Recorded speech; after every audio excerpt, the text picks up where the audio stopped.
മകരവിളക്കിന് മുന്നോടിയായി ചരിത്രപ്രസിദ്ധമായ എരുമേലി പേട്ടതുള്ളൽ നടന്നു. അമ്പലപ്പുഴ ആലങ്ങാട് സംഘങ്ങളാണ് വിഷപ്പെരുമയിൽ പേട്ടതുള്ളിയത്.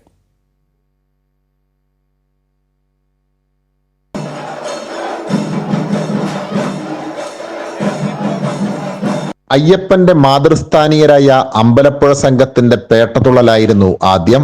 ഉച്ചയ്ക്ക് 12 മണിയോടെ ആകാശത്ത് വട്ടമിട്ട് പറന്ന പരുന്തിനെ ദർശിച്ച ശേഷമാണ് അമ്പലപ്പുഴ സംഘം പേട്ടതുള്ളി തുടങ്ങിയത്.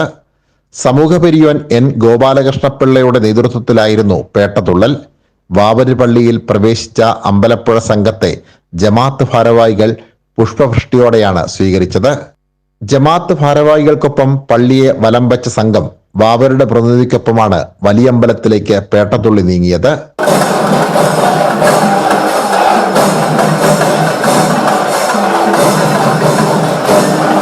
ഉച്ചയ്ക്ക് ശേഷമായിരുന്നു അയ്യപ്പന്റെ പ്രതിസ്ഥാനീയരായ ആലങ്ങാട്ട് സംഘത്തിന്റെ Pettathullal.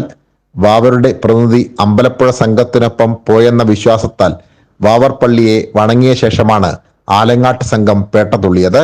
Thiruvithamkoor Devaswom board president PS Prasad, Poonjar MLA Sebastian Kulathunkal, Anto Antony MP എന്നിവർ അമ്പലപ്പുഴ സംഘത്തിന്റെ പേട്ടതുള്ളലിനെ അനുഗമിച്ചു.